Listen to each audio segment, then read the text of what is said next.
कर्पूरगौरं करुणावतारं संसारसारं भुजगेन्द्रहारं सदा वसन्तं हृदयारविन्दे भवं भवानी सहितं नमामि। कथा प्रारंभ होता है, सुनो वीर हनुमान। आसनान विराजियो पवन पुत्र बलवान सियावर रामचंद्र पद जय। शरणम शंकर हरिओम जय जय सिया राम।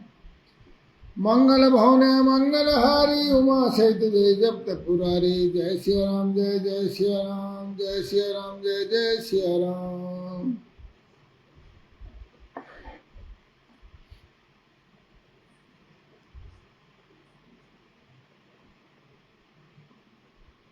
तो कल हम वायु के बारे में बात कर रहे थे, प्राण वायु के बारे में। मोनू शर्मा जी, हर हर महादेव, नारायण हरि नारायण हरि। तो 5 तरह की वायु है, न 10 तरह की। प्राण, अपान, समान, उदान, व्यान, नाग, कुर्म, कृकल, देवदत्त और धनंजय। तो कल हमने कुछ वायुओं के बारे में विचार किया था। अपान वायु जो नीचे की ओर से होती है, जो मर्म स्थानों को उद्वेलित करती है, वो उदान वायु है। सब अंगों को समान भाव से लेकर चलती है, वो समान वायु है। मुख से कुछ उगलने के कारण वायु को नाग कहा गया है। आंख खोलने के कारण वायु को कुर्म कहा गया है, कुर्म वायु, क्योंकि आंख खुलती है तो भी वायु तो मतलब गति का नाम वायु है। छींक में कृकल और जभाई में देवदत्त नामक वायु की स्थिति आती है। धनंजय नामक वायु संपूर्ण शरीर में व्याप्त रहती है। वह मृतक शरीर को भी नहीं छोड़ती, मरे हुए शरीर में भी होती है धनंजय नाम की वायु। कर्म से अभ्यास में लाया हुआ या प्राणायाम जब उचित प्रमाण और मात्रा से युक्त हो जाता है, तब वह कर्ता के सारे दोषों को जला देता है। प्राण पर विजय प्राप्त हो जाए तो उससे प्रकट होने वाले चिन्हों को अच्छी तरह देखे। जब हमारे बड़े भाई साहब मनोहर लाल शर्मा जी कथा से जुड़ चुके हैं, चरण स्पर्श जी, हर हर महादेव, और इनके आशीर्वाद से हम कथा को आज सुखपूर्वक समापन करने की ओर अग्रसर हैं। और इनके आशीर्वाद से ही पीछे भागवत, रामायण और ये शिव पुराण कथा जो है संपन्न होने जा रही है। हमारे परिवार के सबसे वरिष्ठ सदस्य हैं।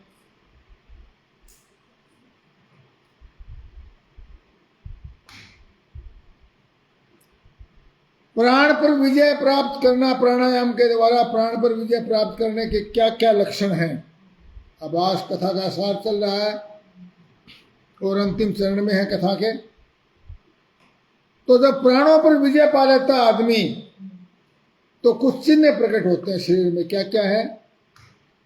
पहली बात तो यह होती कि विष्ठा, मूत्र और कफ की मात्रा घटने लगती है। अधिक भोजन करने की शक्ति हो जाती है और विलंब से सांस चलती है। सांस लंबी चलती है, देर से। शरीर में हल्कापन होने लग जाता है। शीघ्र चलने की शक्ति प्रकट होती है। हृदय में उत्साह बढ़ जाता है। स्वर में मिठास आ जाता है और समस्त रोगों का अपने आप नाश हो जाता है जब प्राणों पर विजय प्राप्त होता है आदमी। हर हर महादेव। तो अतः व्यक्ति को, जीव को, मनुष्य को अपने प्राणों पर विजय प्राप्त करने चाहिए। ये इस कथा का निष्कर्ष है। और जब समस्त रोगों का नाश हो जाएगा तो बल, तेज और सौंदर्य की वृद्धि होगी। चेहरे पर ओज आ जाएगा, चमक आ जाएगी।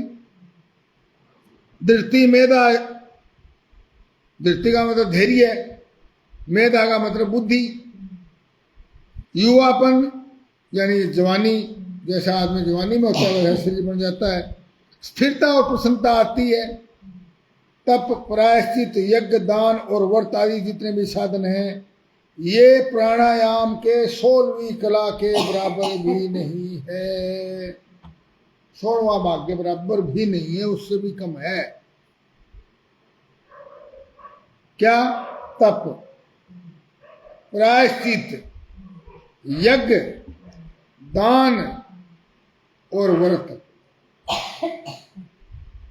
ये चीजें प्राणायाम के आगे 20वां हिस्सा भी नहीं है। यूं समझना चाहिए, 5% भी नहीं।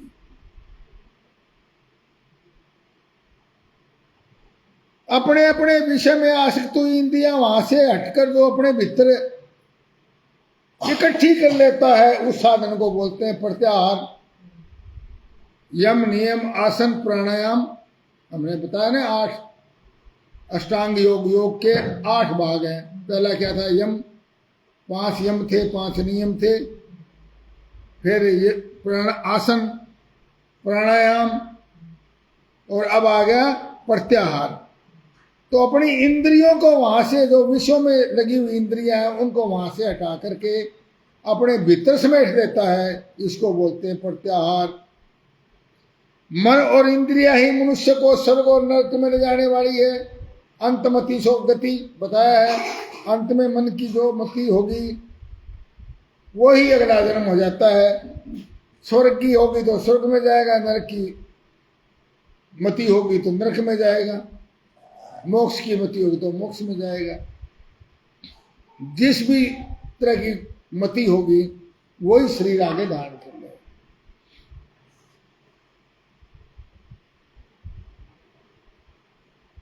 क्योंकि यदि उनको वश में रखा जाए मन और इंद्रियों को तो स्वर्ग में जाता है आदमी, और विषयों की ओर खुला छोड़ दिया जाए तो सीधा नरक में चला जाएगा। मनवा थारे मते चले तो सीधे नरक में जाए। इसलिए सुख की इच्छा रखने वाले बुद्धिमान पुरुष को चाहिए कि वह ज्ञान और वैराग्य का आश्रय ले। अब इसका सारा निष्कर्ष क्या है कथा का? कि संसार में दुख भरे पड़े हैं, ये शरीर दुखों का घर है, सृष्टि दुखों का घर है, ये बार बार आया है।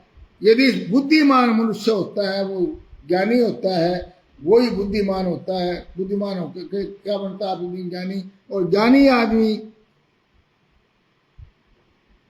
सबसे पहले क्या इच्छा करेगा? सुख की इच्छा। ऐसा सुख जो चरम सुख कभी खत्म ना हो, और उसके लिए वैराग्य का आश्रय लेना के बिना सुख प्राप्त नहीं हो सकता। और वैराग्य से ही इंद्रिय रूपी ये जो घोड़े हैं उनको बहुत जल्दी लगाम लगाई जा सकती है वैराग्य के द्वारा। यानी उनसे अपना मन दूर हटा लो। वैराग्य का मतलब यह है कि विराग कर लो।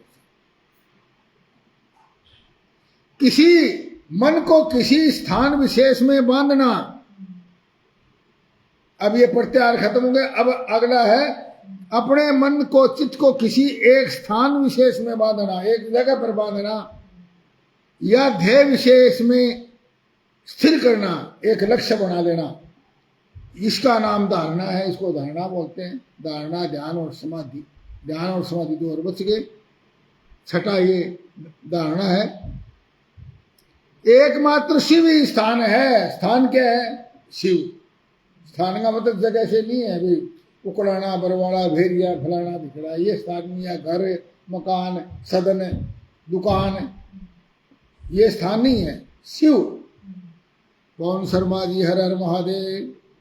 पवन शर्मा गांव गोखरा से जी कथा से जुड़े हैं। राजस्थान, तहसील तारानगर, जिला चूरू। जय जय श्री राम।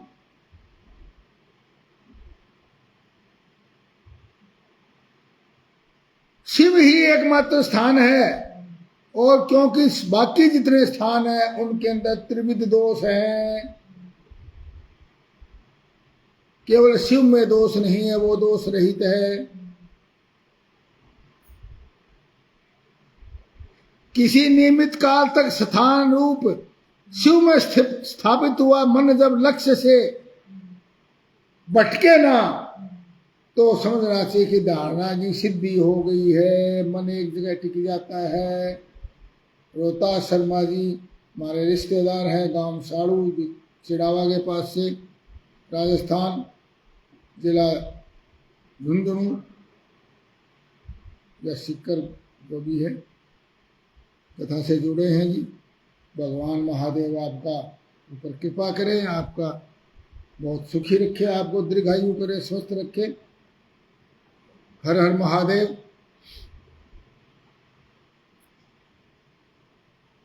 मन पहले धारणा से स्थिर होता है, इसलिए धारणा के अभ्यास से मन को धीर बनाए, धैर्य रखना, सब्र, धीर का मतलब सब्र। अब धारणा के बाद ध्यान की व्याख्या है। ध्यान क्या होता है? ध्येय चिंतायाम,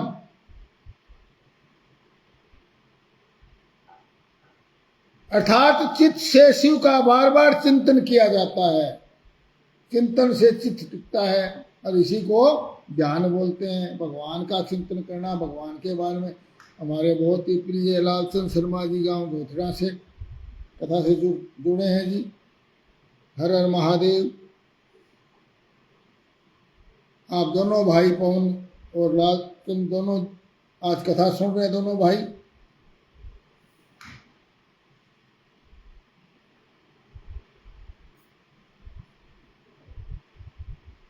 बार बार विक्षेप रहित चित्त से जो शिव का बार बार ध्यान और चिंतन किया जाता है, मनन किया जाता है, उसी को ध्यान बोलते हैं। दूसरी ओर सब वस्तुओं को छोड़कर केवल देवेश्वर शिव का ही ध्यान करना चाहिए, यानी अपने इष्ट देव का ध्यान करना चाहिए। आप किस रूप में मानते हो शिव को? विष्णु रूप में मानते हो, ब्रह्मा रूप में मानते हो, रुद्र रूप में मानते हो, वो आपकी इच्छा है, परंतु उसी में अपना ध्यान करना चाहिए। इसी प्रकार शिवा देवी भी ध्यान करने योग्य है। शिवा देवी का भी ध्यान, वो भी एक ही है। शिवा और शिव दोनों संपूर्ण भूतों में व्याप्त हैं। इस प्रकार ध्यान के दो प्रयोजन होने चाहिए। पहला है मोक्ष। ध्यान किस लिए किया जाए? पहला तो मोक्ष प्राप्त करने के लिए, और दूसरा प्रयोजन है अणिमा आदि सिद्धियों को प्राप्त करने के लिए। ध्यान करने से दो चीजें होती हैं, या तो मोक्ष हो जाता है या सिद्धियां प्राप्त हो जाती हैं। दाता ध्यान ध्येय ध्याय प्रयोजन, इन चारों को अच्छी तरह जानने वाला योग वेता पुरुष योग का अभ्यास करे। साधक को चाहिए कि वह जब से थकने पर फिर ध्यान करे। जब करते करते थक गया, ध्यान करते करते थक गया, फिर ध्यान करे। इस तरह जप और ध्यान में लगे हुए पुरुष का योग जल्दी ही सिद्ध हो जाता है। 12 प्राणायामों की एक धारणा होती है और 12 धारणाओं का एक ध्यान होता है, और 12 ध्यान की एक समाधि की, यानी 144 प्राणायामों की एक समाधि। 144 प्राणायाम यदि आप लगातार करेंगे तो समाधि लग सकती है। नारायण हरे, हर हर महादेव। और समाधि को ही योग का अंतिम भाग कहा गया है। अष्टांग योग बताया, 8 भाग योग के, यम नियम, आसन, प्राणायाम, प्रत्याहार, धारणा, ध्यान और समाधि। समाधि अंतिम है सीढ़ी। समाधि से सर्वत्र बुद्धि का प्रकाश फैलता है। जिस ध्यान में केवल ध्येय अर्थ रूप से दिखाई देता है, जाता निश्चल महासागर के समान स्थिर रहता है और ध्यान स्वरूप शून्य सा हो जाता है, जाता, उसको समाधि बोलते हैं। अपने शुद्ध नहीं रहती। जो योगी चित्त को सुस्थिर भाव से देखता है ध्येय में, और बुझी हुई आग के समान शांत रहता है। जिस तरह बुझी हुई आग होती है वो शांत होती है, जलती हुई आग तो लपटे खाती है, तो बुझी हुई आग शांत होती है। उसी प्रकार वो समाधि से व्यक्ति शांत हो जाता है। वह न सुनता है, न सूंघता है, न बोलता है, न देखता है, न स्पर्श का अनुभव करता है, न वह मन से संकल्प विकल्प करता है, न उसमें मान की वृत्ति होती है। न उसको बुद्धि के द्वारा कुछ समझता है, उसको कुछ पता नहीं लगता, चाहे उसको कुड़ालों से काट दो उसको पता नहीं लगेगा, यानी उसको स्पर्श भी नहीं होगा किसी चीज। जैसे वायु रहित स्थान में रखा हुआ दीपक कभी नहीं हिलता, दीपक के चारों ओर आप कुछ रख दें जिससे वायु न लगे, तो कभी हिलता नहीं दीपक। उसी तरह समाधि में लगा हुआ चित्त, शुद्ध चित्त योगी भी समाधि से कभी विचलित नहीं होता। हर हर महादेव। इस प्रकार उत्तम योग का अभ्यास करने से योगी के सारे अंतराय, अंतर्मन के दोष सारे शीघ्र नष्ट हो जाते हैं और सारे विघ्न भी धीरे धीरे खत्म हो जाते हैं।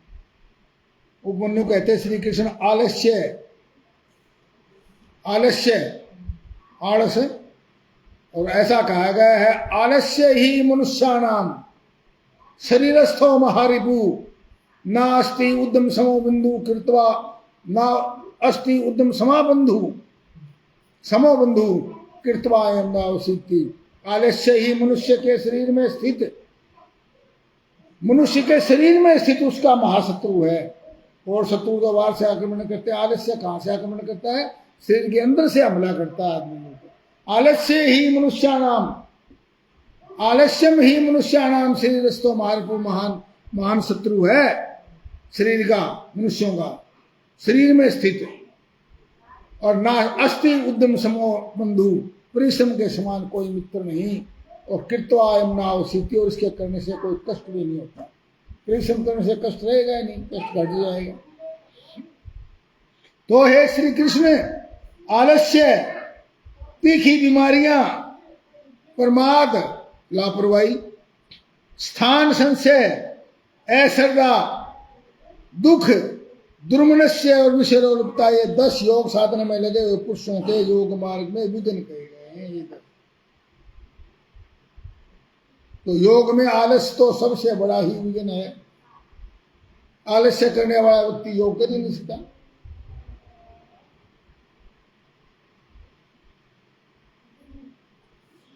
योगियों के शरीर और चित्त में जो अलसता का भाव, उसे आलस्य कहते हैं। वात, पित्त और कफ धातुओं की विषमता से जो दोष उत्पन्न होते हैं उसको व्याधि कहते हैं, नहीं रोग कहते हैं। वात, पित्त, कफ 3 तरह के दोष हैं, उनमें से कोई दोष हो जाए ज्यादा सम तो रहे तो फिर तो आदमी सोचता है, और यदि कोई भी उनमें से एक आधा कम ज्यादा हो जाए तो व्याधि हो जाती है, उसको व्याधि का मतलब रोग। और व्याधि असावधानी के कारण योग साधनों का न होना पाना प्रमाद है, लापरवाही, लापरवाही से भी योग नहीं होता। यह नहीं है या है, इस प्रकार के ज्ञान का नाम संशय है। लाभ होगा या नहीं होगा, योग क्यों करना चाहिए नहीं करना चाहिए, क्या पता होगा कि नहीं होगा, ये संशय है, स्थान संशय बोलते हैं इसको। और मन का कहीं स्थिर न होना, चित्त की अस्थिरता यानी अनवस्थित चित्ता, चित्त अस्थिर। और योग में भाव रहित होना, उसको कहते हैं अश्रद्धा। योग में भाव ही नहीं रखना, योग में कोई भी श्रद्धा नहीं रखना, अश्रद्धा होगी। विपरीत भावना से युक्त बुद्धि को भ्रांति कहते हैं, भ्रम। दुख उसे कहते हैं जो कष्ट हो, उसके भी 3 भेद हैं। कष्ट भी 3 प्रकार का होता है। दुख कौन कौन से? आध्यात्मिक, आदि भौतिक और आदि दैविक। दैहिक, दैविक और भौतिक 3 तरह के ताप यानी दुख बताए। मनुष्यों के चित्त का जो दुख है, जो अज्ञान के कारण है, उसे कहते हैं आध्यात्मिक दुख।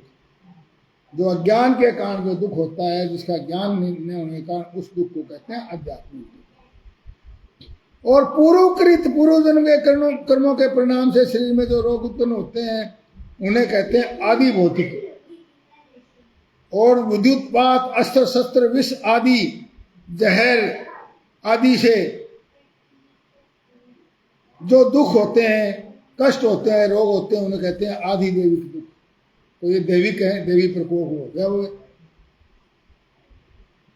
इच्छा पर आघात, मन में पूछने पर जो क्षोभ होता है, उसका नाम होता है दुर्मनस्य।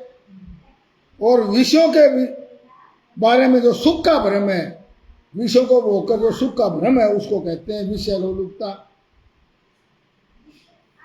योग प्राणायाम योगी के इन विघ्नों के शांत होने पर, तो ये 10 जो है ना दोष बताए विघ्न है योग में, ये सारे इनके कारण योग में विघ्न हो जाता है।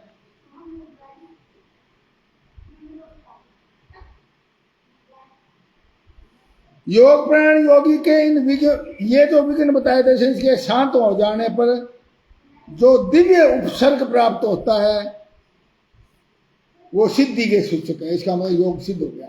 यदि ये सब शांत हो गए तो इसका मतलब है, और दिव्य अनुभूति होने लगी तो इसका मतलब है कुछ सिद्धि है। प्रतिभा, श्रवण, वार्ता, दर्शन, आस्वाद, वेदना, 6 प्रकार की सिद्धियां उपसर्ग कहलाती हैं। जो पदार्थ अत्यंत सूक्ष्म या किसी ओट में हो, भूतकाल में हो या दूर भविष्य में होने वाला हो, उसका ठीक ठीक ज्ञान, पहले से ही ज्ञान हो जाना, वो प्रतिभा कहलाता है। सुनने का प्रयत्न न करने पर भी संपूर्ण शब्द सुनाई देते हो दूर दूर से, उसको कहते हैं श्रवण।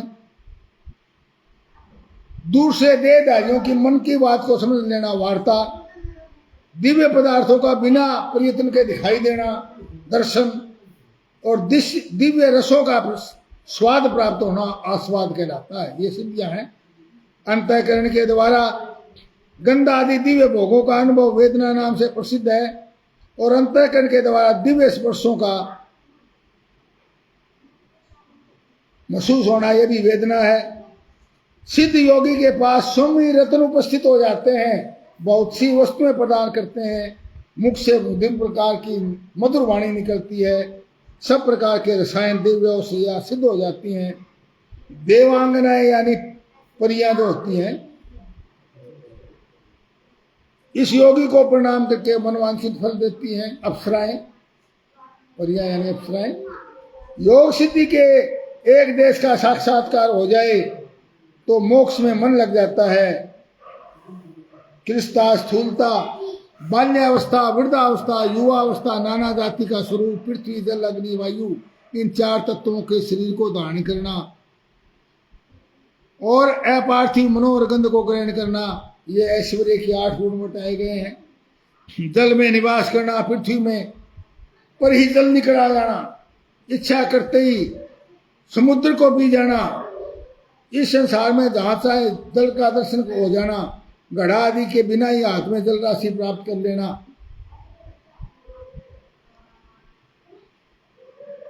3 तत्वों के शरीर को धारण करना, जल, तेज और वायु। जल में शरीर जल ही जल हो जाएगा शरीर का, वायु हो जाएगी, अदृश्य हो जाएगा, या अग्नि जैसा हो जाएगा शरीर। तो ये इन गुणों को मिलाकर के 16 जलीय ऐश्वर्य हैं। अग्नि से शरीर को प्रकट करना, ना शरीर से अग्नि को प्रकट करना, अग्नि के ताप से जलने का भय दूर हो जाना, और बिना प्रयत्न के जगत को जला करके भस्म कर देने की शक्ति प्राप्त हो जाना। पानी के ऊपर अग्नि चलाना, हाथ में आग धारण करना, सृष्टि को जलाकर फिर दोबारा वापस पैदा कर देना सृष्टि को, और मुख में ही भोजन को पचा लेना, नीचे जाने देना, मुंह में बच जाओगे। ये इस तरह के जो गुण हैं, ये ऐश्वर्य के 16 गुणों के साथ 24 गुण होते हैं। 8 गुण जलीय और ये 16 गुण, इस तरह 24 गुण होते हैं। 24 तेजस गुण कहे गए हैं। इच्छा अनुसार सब पदार्थों की उपलब्धि, जहां चाहे वहां निकल जाना, सबको अभिभूत कर देना, सदा प्रिय वस्तु का ही दर्शन होना, सबको वश में कर लेना, ये 8 गुण इत्यादि, ये ऐश्वर्य गुण मिला करके इंद्रिय संबंधी ऐश्वर्य गुण है, ये भी 8 हैं। तो 24 और 8 32 हो गए। और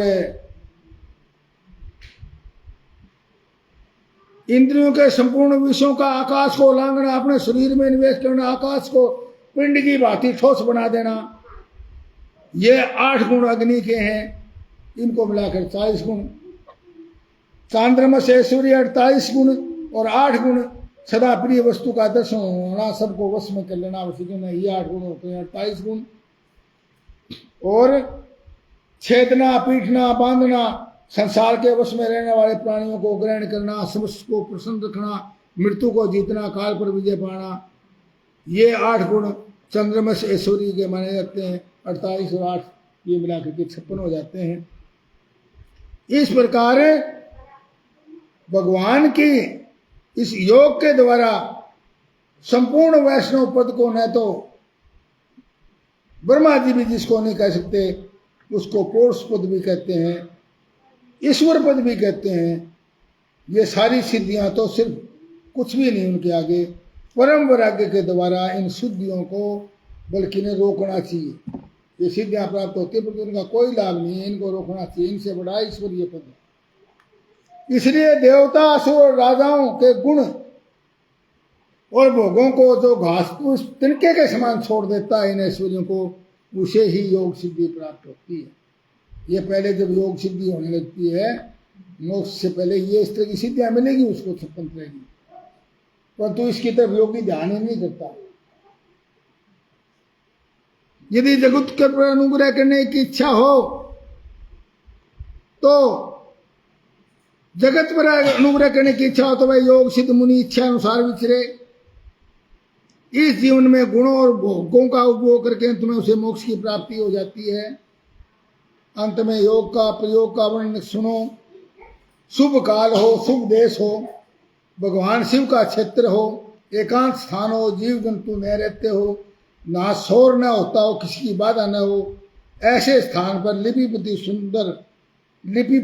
सुंदर भूमि को गंध और पुष्प से सुवासित करके, फूल बिखेर करके, सजा करके फिर वहां योग का अभ्यास करे, आसन लगा करके। अग्नि के निकट, जल के समीप, सूखे पत्तों के ढेर पर योगाभ्यास नहीं करना चाहिए। जहां डांस, मच्छर, सांप, हिंसक जंतु हो, दुष्ट वसु ने निवास करते हो, जहां भय की आशंका हो और जो दुष्ट लोगों से घिरा हुआ ऐसे स्थान पर भी योग नहीं करना चाहिए। शमशान के चैत्य वृक्ष के नीचे, बम्बी के निकट, सांप की टूटे फूटे घर में, चौराहे पर, नदी, नद, समुद्र के तट पर, गलियां, सड़कों के बीच, उजड़े हुए बाग में, अनिष्टकारी निंदित स्थान पर भी योगाभ्यास न करें। जब शरीर में अजीर्ण का कष्ट हो, खट्टी डकारें आती हो, विष्ठा मूत्र से शरीर दूषित हुआ हो, सर्दी हो या अतिसार यानी खूनी अतिसार का मतलब दस्त प्रकोप हो, अधिक भोजन कर लिया गया हो, अधिक परिश्रम के कारण थकावट हो गई हो, जब मनुष्य चिंता से व्याकुल हो, भूख प्यास सता रही हो और या वह अपने गुरुजनों के कार्य में लगा हुआ हो, उस अवस्था में भी योगाभ्यास नहीं करना चाहिए। यानी शांतिपूर्वक ही करना चाहिए, अच्छे स्थान पर करना चाहिए। आसन मुलायम सुंदर हो, पद्मासन या स्वस्तिक आसन, जो भी योगिक आसन हो उस पर अभ्यास करना चाहिए, जिस पर आराम से बैठ के अलती पलती मारकर, जिसको सुखासन बोला है। गर्दन, मस्तक आदि छाती को सीधा रखे, गुरुजनों को प्रणाम करके, होठ और नेत्र अधिक सटे हुए न हो, ना होठ बिछे हो, आराम से बंद हो, नेत्र भी बहुत ज़्यादा बिछड़े, जोर से नहीं बिछड़े, आराम से बंद हो, सिर कुछ ऊंचा हो, दांतों से दांतों का स्पर्श न हो, दांत भी नहीं बिछने, नॉर्मल। दांतों के अगले भाग में स्थित हुई जीवा को स्थिर रखना है, उछल भाव से रखना है। एड़ियों से दोनों अंडकोशों और प्रजननेंद्रियों की रक्षा पूर्वक दोनों जांघों को ऊपर किए बिना इतने के दोनों भुजाओं को रखे। फिर दाहिने हाथ के ऊपर पृष्ठ भाग पर बाएं हाथ को रखे, दाएं के ऊपर धीरे से ऊंची करे, छाती को आगे स्थिर रखते हुए नासिका के अग्र भाग पर अपना ध्यान लगाएं, अन्य दिशाओं की ओर न देखें। जब प्राण का संचार हो करके आदमी इस पत्थर के समान निश्चल हो जाए, अपने शरीर के मानस हृदय में भगवान हृदय कमल के आसन पर पार्वती सहित भगवान शिव का चिंतन करके ध्यान के द्वारा उनका पूजन करे। मूलाधार, चक्र, नासिका के अग्रभाग, काट, नाभि, कंठ, तालू के दोनों छिद्रों में, भौं के मध्य भाग में, द्वारका देश के ललाट में, मस्तक में शिव का चिंतन करें। शिवा और शिव के लिए उत्तम आसन की कल्पना करके शिव का स्मरण करें।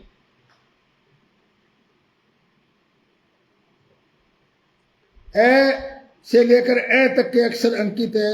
वह जो कमल है उसकी नाल के मूल में 12 दल प्रस्तुत हुए हैं। कैसे ख तक के 12 अक्षर अंकित है। उस प्रकाशमान कमल के 12 दलों का अपने हृदय के अंदर स्थान चिंतन करे। इस प्रकार ब्रह्मा से लेकर सदाशिव पर्यंत भव आदि 8 मूर्तियों में शिव शास्त्र में स्थूल मूर्तियां निश्चित की गई है। मनुष्यों उन्होंने घोर, शांत और मिश्र कहा गया है। सौम्य मूर्ति में ध्यान करने से मुक्ति प्राप्त होती है, शांति और शुद्धि प्राप्त होती है और कर्म से सभी सिद्धियां प्राप्त होती है। उपमन्यु कहते हैं श्री कृष्ण श्री कंठनाथ का स्मरण करने से लोगों के संपूर्ण मनोरथों की सिद्धि तत्काल हो जाती है। स्थूल रूप से चिंतन में लगकर जब चित्त बिल्कुल शांत हो जाता है तब सूक्ष्म रूप में स्थित हो जाता है और भगवान का चिंतन करने पर सब सिद्धियां प्रत्यक्ष सामने आकर खड़ी हो जाती हैं।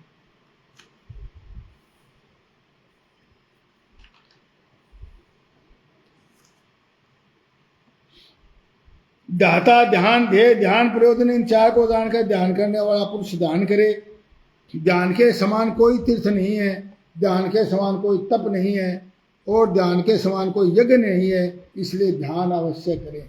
मेडिटेशन कह लो, ध्यान कह लो, 2 मिनट अपने खाली बैठ के भगवान का ध्यान करना कह लो, तो ध्यान अवश्य करें।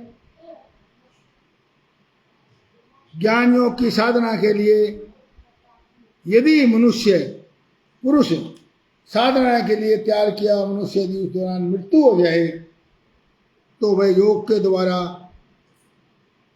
योग के लिए प्रयास करने मात्र से, भाई उसने कोशिश तो करी पर कर नहीं पाया, वो रुद्र लोक में चला जाता है सीधा और फिर वहां दिव्य सुख का उपभोग करके योगियों की कुल में ही जन्म लेगा फिर, और फिर वहां फिर दोबारा ज्ञानियों को प्राप्त होकर के जहां से छोड़ा था वहां पर वैसे फिर शुरू हो जाएगा उसका।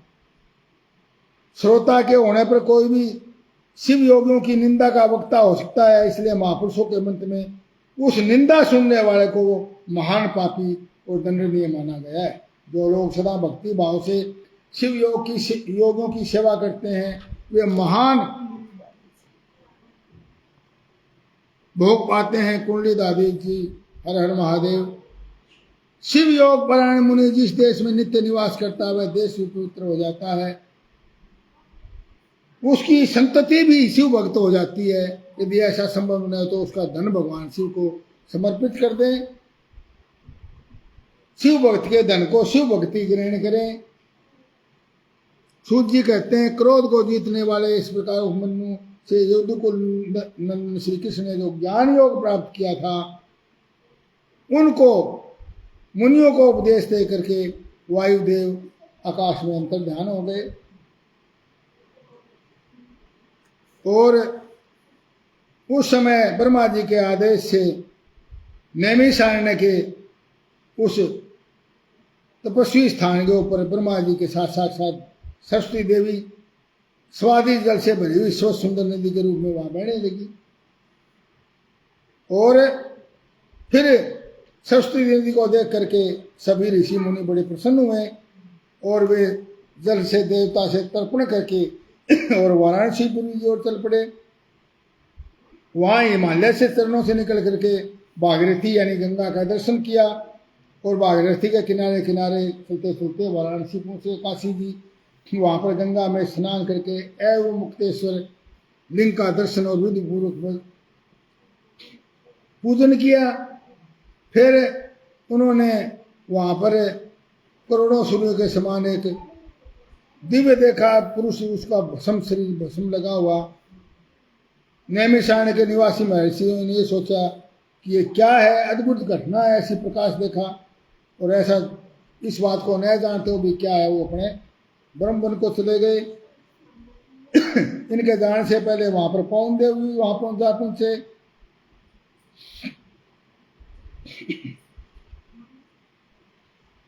और तब ब्रह्मा जी की गाने की कला में प्रसन्नता रखने वाले नारद जी भी वहां गए। उसमें गंधर्व और अप्सराओं से सेवित होकर के वहां पर भगवान का कीर्तन चलने लगा। गंधर्वों और अप्सराओं से घिरे हुए नारद नकुलेश्वर महादेव वीणा गान करके सबको संतुष्ट करते हुए तुम्बरू के साथ परम भवन से उसी प्रकार निकल गए जैसे मेघों की घटा से सूर्य देव बाहर निकलते हैं। उस समय मुनिवर नारद को देख करके 6 कुलों में उत्पन्न हुए। अब 6 जाति है, ब्राह्मण बताए 6 कुलों में उत्पन्न हुए। ब्रह्मा जी से मिले। देवेश्वर ब्रह्मा के पूछने पर उन्होंने कहा कि अश्व स्नान के पश्चात गंगा तीर्थ में जाने, वाराणसी की यात्रा करने और शिवलिंगों और आकाश में महान तेज पुंज के दिखाई देने, कतिपय महर्षियों के उसमें लीन होने और फिर तेज अदृश्य हो जाने की बातें ब्रह्मा जी से उन्होंने बताई। जो वहां देखी थी वो तेज पैदा हुआ, सारे उसी में विलीन हो गए। तो बोला हे परम पिता ब्रह्मा जी, हम ये समझ नहीं पाए क्या है। तब ब्रह्मा जी ने गंभीर वाणी में कहा, महर्षियों तुम्हें परम उत्तम परलौकिक सिद्धि होने का अवसर मिल रहा है। इसका मतलब ये तुम्हें परम सिद्धि प्राप्त होने वाली है। तुमने भगवान की बहुत नैमी सारण्य में इतने साल तपस्या करके फिर काशी में जाकर के और वायु देवता के द्वारा, उपमन्यु के द्वारा जो ज्ञान भगवान की सुन दिया था वो सुना, फिर ये तुम्हारे को दर्शन हुए हैं। ये तुम्हारी इतने सालों तक तपस्या का फल है। तो जहाँ नैमी गिरी थी वहां जाकर तुमने तपस्या करी है, तो ये घटनाएं हुई है। और जो तुमने दिव्य देखा था वो ज्योतिर्लिंग ही था, ज्योतिर्मय लिंग था भगवान शिव का। और मेरु पर्वत के दक्षिण शिखर पर जहाँ देवता रहते हैं वहां जाओ, वहीं मेरे पुत्र संत कुमार जो उत्कृष्ट मुनि निवास करते हैं और वे साक्षात भूतनाथ नंदी के आगमन की प्रतीक्षा में हैं, वहाँ जाइए। और महादेव जी पूर्व काल की बात है कि सनत कुमार अज्ञानवश अपने आप को सब योगियों का श्रोमणी मानने लगे, इसलिए वो दुर्विनीत होकर के वहाँ बैठे हैं तुम्हारी प्रतीक्षा में अभिशप्त होकर के। और उसके अपराध से कुपित नंदी ने उन्हें ऊंट बना दिया था घमंडी के कारण। तब मुझे बड़ा दुख हुआ था, तुम वहाँ जाओ। और इस प्रकार ऊंट की योनि से उसको छुटकारा दिलाया उन्होंने और सनत कुमार को पहले वाले रूप की प्राप्ति करवाई। और नंदी से मुस्कुराते हुए महादेव जी ने कहा, सनत कुमार मुनि ने मेरी अवहेलना करके अपना अहंकार प्रकट किया था, अतः तुम उसको मेरे यथार्थ स्वरूप का उपदेश दो। ब्रह्मा जी के ज्येष्ठ पुत्र मूढ़ की भांति मेरा स्मरण कर रहा है, अतः मैंने उसको शिष्य के रूप में स्वीकार कर लिया है। और अब वही तुम्हारा धर्माध्यक्ष के रूप में, धर्माध्यक्ष के पद पर इसको आरूढ़ करेंगे। महादेव जी के ऐसे कहने पर समस्त भूतगुणों के अध्यक्ष नंदी ने और स्वामी की आज्ञा श्रोधार्य कर सनत कुमार से नंदी को प्रसन्न करने हुए और वो वहाँ पर सनत कुमार के पास गए। और नंदी शीघ्र भी बोला तुम भी जाओ और सनत कुमार से मिलो और नंदी वहाँ पर आएंगे भगवान। ब्रह्मा जी के इस प्रकार कहने पर वो मुनि कुमार शिखर पर गए और वहाँ पर स्कंद सरोवर है, वहाँ पर जाकर के ब्रह्मपुत्र संत कुमार का मुख प्रसन्नता से खुल उठा मुनियों को देख करके। और फिर जो है सूत जी आदि उनको आशीर्वाद देकर चले गए। और उन्होंने जो है ना कलिकाल गाने से, हाँ, ब्रह्मपुत्र सनत कुमार ने कहा कि ब्रह्मा जी के आदेश से आपका दर्शन करने के लिए ये लोग पहले से ही यहाँ आए हुए हैं, 6 कुलों में उत्पन्न हुए। ब्रह्मपुत्र सनत कुमार का यह कथन सुन करके नंदी ने उनके सब पापों को काट डाला और फिर जो संत कुमार को जो श्राप मिला वो काट डाला और फिर सब महादेव जी के पास चले गए। सनत कुमार को फिर वो जो ज्ञान प्राप्त हुआ वो ज्ञान मेरे गुरु व्यास को दिया। पूजनीय व्यास ने मुझे सुनाया। ये नारद जी कह रहे हैं। त्रिपुरारी शिव के इस उपदेश को न जानने वाले, विश्वास न करने वाले लोगों को नहीं देना चाहिए। इस प्रकार सूत जी ने को आशीर्वाद देकर चले जाने के पश्चात वे मुनि भी कुलुषित कलिकाल कारण से पहले काशी के आसपास निवास करने लगे वहां से आकर के। और कलिकाल आ गया क्योंकि इसके पास वहां पर उन्होंने अनुष्ठान किया पाशुपत और संपूर्ण बोध समाधि करके अनिंद महर्षि परमानंद को प्राप्त हो गए। व्यास जी कहते हैं शिव पुराण पूरा हुआ, इस हितकर पुराण को बड़े आदर और प्रयत्न से सुनना चाहिए। नास्तिक श्रद्धाहीन सठ व्यक्ति को इसका उपदेश नहीं करना चाहिए। इसका एक बार श्रवण करने से सारा पाप नष्ट हो जाता है, भक्तिहीन भक्ति पाता है। दोबारा श्रवण करने पर उत्तम भक्ति और तीसरी बार सुनने पर मुक्ति सुलभ हो जाती है। हर हर महादेव। इसलिए मुक्ति की इच्छा वाले पुरुषों को ये शिव पुराण अवश्य सुनना चाहिए। इसमें संशय नहीं कि मनुष्य और जो 5 बार पुराणों की आवृत्ति कर लेता है उसके फल का तो निसंशय उसको बहुत फल प्राप्त होगा और अंत में वो मोक्ष प्राप्त कर लेगा। यह श्रेष्ठ शिव पुराण भगवान शिव को अत्यंत प्रिय है। यह अपने प्रमथ गणों दोनों पुत्रों देवी पार्वती के साथ भगवान शंकर के इस पुराण के वक्ता श्रोता का सदा कल्याण करे। यह वेद के तुल्य मान्य भोग और मोक्ष देने वाला भक्ति भाव को बढ़ाने वाला है। इति श्री वायु संहिता संपूर्ण शिव पुराण संपूर्ण बोलो प्रेम से हर हर महादेव। कथा समाप्त होते हैं सुनो वीर हनुमान। शिव पुराण शिवलोक में आप करो विश्राम श्यावर रामचंद्र की जय। ओम नमः शिवाय ओम नमः शिवाय हर हर भोले नमः शिवाय ओम नमः शिवाय ओम नमः शिवाय हर हर भोले नमः शिवाय हर हर महादेव। जय जय पार्वती पते।